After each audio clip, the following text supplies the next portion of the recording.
Assalamualaikum warahmatullahi wabarakatuh. Allahumma sholli ala Sayyidina Muhammad, wa ala ali Sayyidina Muhammad. Pemirsa yang dirahmati Allah, marilah kita simak ceramah dari Kiai Haji Abdullah Gimnastiar dengan tema, janganlah takut tidak kebagian, tapi takutlah kalau rezeki tidak berkah. Sebelumnya marilah kita perbanyak sholawat minimal 1000 kali sehari, agar hidup kita penuh barokah dan mendapatkan syafaat kelak. Jangan lupa berikan dukungan kepada channel kami dengan memberikan super thanks, seikhlasnya. Marilah kita doakan semoga Agim sekeluarga dan para penonton YouTube ini diberikan kesehatan dan diberikan kebahagiaan dunia dan akhirat. Amin ya robbal alamin. Lanjut. Itu latihan pertama. Kalau mau pinjam uang ke koperasi ke siapa, mulut boleh bicara, hati nggak ada cerita berhadap ke makhluk. Enggak. Ya Allah, kontrakan saya habis, Engkau Maha Tahu. Saya ikhtiar menjemput rezeki darimu. Bang, saya mau pinjam uang, kontrakan saya habis 2 hari lagi. Tidak usah memaksakan diri, karena rezeki saya Allah yang atur. Tahu aja saya nggak punya uang, gitu. Berarti kan enggak. Sakit hati enggak? Enggak ada sakit hati. Allah yang atur, betul? Makasih. Sakit hati tidak? Tidak. Sama sekali tidak. Allah melihat, Allah ngitung langkah saya, Allah tahu yang akan terjadi. Sambil jalan astagfirullah, astagfirullah. Ya Allah, ampuni rezeki ini sempit karena dosa-dosa saya. Saya ngaku ya Allah. Allah melihat enggak sambil jalan pinjam uang? Lihat tidak? Allah tahu ada yang nagih? Allah tahu jatuh tempo? Tidak ada yang tidak Allah tahu. Allah. Wah, Samiullah. Kenapa? Udah mau habis juga kontrakannya, sabar ya. Maka nggak usah diusapin jadi ketahuan ya, ngasih sabar ya. Karena saya juga belum tentu ngasih ya. Ya benar, makanya saya datang ke sini tahu aja. Saya tidak tahu tapi melihat gelagatnya jadi tahu. Pada saling mengusap itu kan berarti ketahuan. Lanjut. Allah tahu semua masalah kita, lebih tahu dari siapapun. Tidak ada yang tersembunyi, tidak ada yang tidak diketahui oleh Allah. Jadi jangan risau, kita tidak sendirian. Allah Asy-Syahid, Maha menyaksikan, Al-Alim, Maha mengetahui. Ikhtiar saja sempurnakan, Allah melihat kok, kita jalan ke sana, jalan ke sini, pinjam ke sana, pinjam ke sini. Allah lihat semua yang kita lakukan. Allah juga dengar doa kita. Allahumma inni as'aluka. Apa tadi doa lunas utang? Masa nggak apa? Oh, udah nggak punya utang ya. Allahumma inni a'udzubika minal hammi wal hazan, wa a'udzubika minal azzi wal kasal, wa a'udzubika minal jubni wal bukhl, wa a'udzubika min ghalabati daini wa qahri rijal. Itu berlindung. Jalanin saja. Hari ini nggak dapat, jalanin saja hidup ini. Nggak usah panik, tidak usah merasa sendiri, tidak usah tertekan. Allah Subhanahu wa Ta'ala Maha menyaksikan apapun yang kita lakukan. Ini penting keyakinan ini. Tapi besok katanya saya akan diusir. Allah Maha tahu. Katakan, "Kul la yusibana illa ma kataballahu lana huwa maulana wa 'alallahi falyatawakkalul mu'minun." Katakanlah sekali-kali, tidak akan menimpa kepada kami kecuali apa yang sudah ditetapkan Allah untuk kami. Dialah Allah maula kami, pelindung kami, dan kepada Allah lah orang-orang beriman bertawakal. Besoknya jatuh tempo, maaf ya, tidak bisa diundur lagi, silahkan keluar dari rumah ini. Kalau udah waktunya keluar, keluar. Ya Allah, saya tidak mau menyusahkan siapapun. Allah lihat, insya Allah pada titik tertentu, lihat berapa banyak yang akhirnya udahlah, isi aja rumah saya, asmeting dijaga, dibersihin tamannya. Ada santri di sini juga, kontrak sana sudah diisi aja, ada kolam renangnya yang nggak ada airnya. Kenapa? Listrik dibayarin pemiliknya, gampang bagi Allah. Semua rumah yang ada di alam semesta ini milik Allah. Dikeluarkan dari sini ujian, jalanin saja, nggak usah pakai keluh kesah. Kalau harus pakai tenda, nikmati. Allah tahu kita buka tenda, ya. Tidak ada yang diluput, semuanya ujian hidup. mesti yang tawakal itu akan dicukupi pada waktunya. Sahabat saya atau lumpuh, tetap diberi jodoh, diberi anak, diberi rumah, ada aja jalannya. Kena banjir, dapat informasinya, diperbaiki rumahnya, dibelikan, jadi. Allah penguasa segala kejadian. Tidak ada satupun yang luput lepas dari pengetahuan dan kekuasaan Allah Subhanahu wa Ta'ala. Hakul yakin. 2, jangan takut tidak punya rizki, takut tidak berkah. Gara-gara kita niatnya salah dan caranya salah. Kita kerja bukan cari rizki, kita kerja jemput rizki. Yang dicari apanya? Keberkahannya. Apa berkah? Berkah itu kebaikan yang banyak dan langgeng. Rezeki bagi hati baik, bagi akal pikiran baik, bagi jasad baik, bagi dunia baik, bagi bekal kubur kita baik, bagi akhirat baik, bagi orang lain baik. Itu rezeki berkah namanya. Rezekinya sama, Allah yang bagikan. Cuma kalau niatnya salah, caranya salah, diubah statusnya jadi haram. Maling juga Allah yang ngasih rezeki. Koruptor, garong, penjahat, semua makhluk Allah yang ngasih rezeki. Bedanya kalau kita menjemput pakai takwa, oleh Allah diatur. Mau saya bacakan hadisnya? Alhamdulillah. Terima kasih ya sudah menjawab. Biasanya saya nanya sendiri, mau jawab sendiri. Nah itu teh mengeluh namanya. Gak usah mengeluh. Terima kasih ya. Lain kali begitu. Nah, itu juga nuntut ya. Alhamdulillah. Nih, ini sudah sering dibacakan, tapi penting. Man kanatid dunya hammahu faraqallahu alaihi amrahu. Barang siapa yang tujuan hidupnya hanya dunia, maka Allah mencerai-beraikan urusannya. Ribet aja.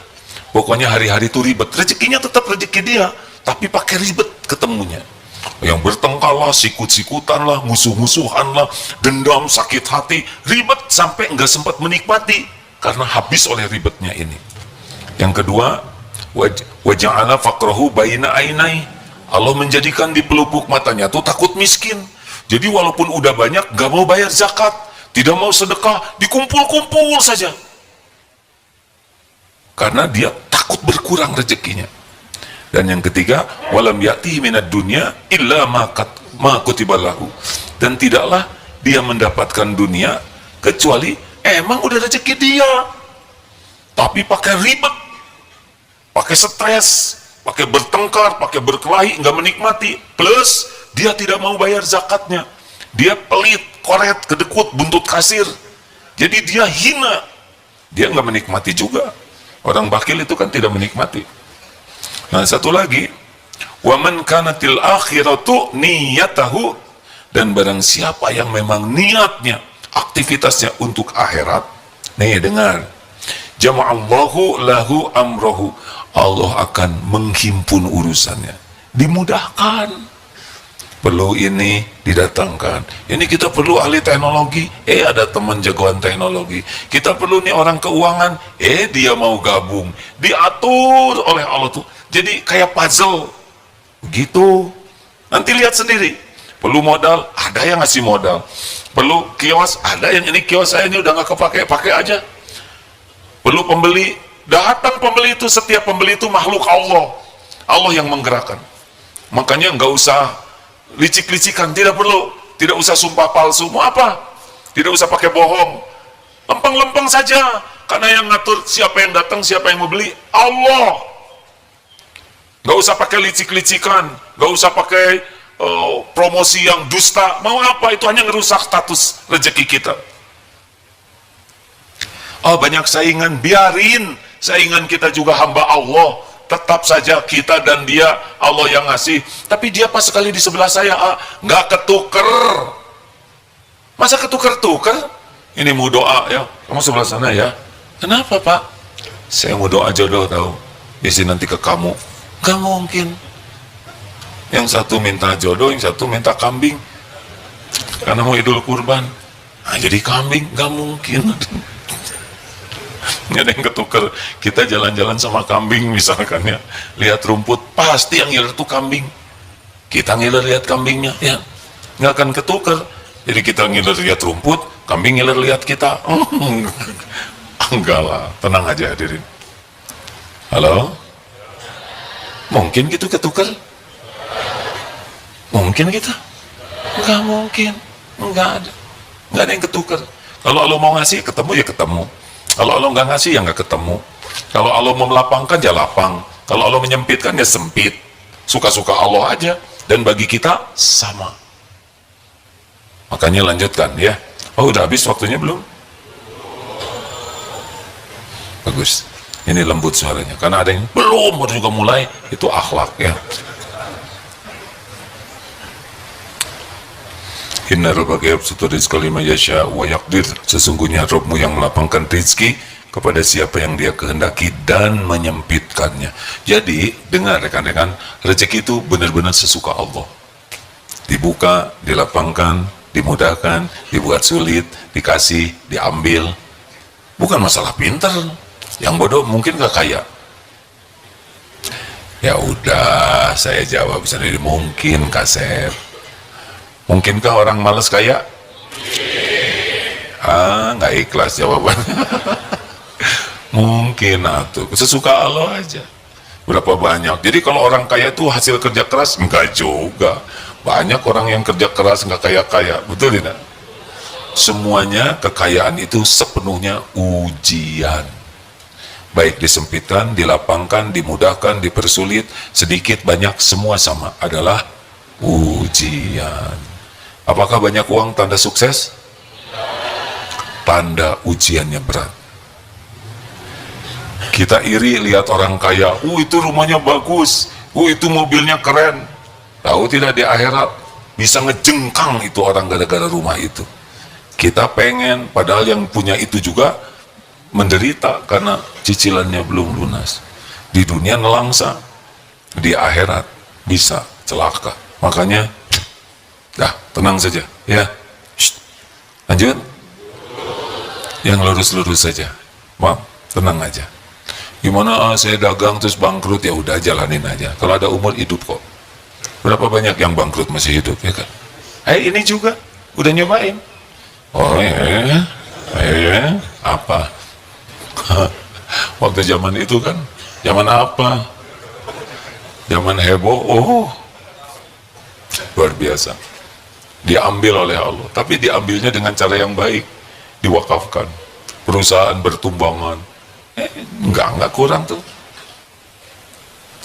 Makanya jangan sampai licik, jangan bohong, jangan curang, jangan sumpah palsu, karena rezekinya Allah. Mau licik, mau tidak licik, tetap yang ngasihnya sama Allah. Cuma kalau licik kayak yang tadi itu. Apa lanjutannya? Oh, belum tamat hadisnya ya. Yang kedua, yang pertama urusannya jadi gampang. Wa ja'ala ghinahu fi qalbi. Allah menjadikan kaya di hatinya. Ini yang paling enak. Nggak ada rasa miskin, nggak diperbudak oleh keinginan, nggak didera oleh yang nggak ada. Puas saja hatinya tuh, puas merasa kaya punya motor, puas nggak sibuk ingin motor yang wah kayak apa. Kan orang banyak menderita tuh mikirin yang tidak ada. Puas punya kontrakan, syukur. Punya sepeda juga, yang penting rodanya 2, syukur. Karena kalau 4 kan kurang wibawa, hadirin, benar? Ngerti nggak?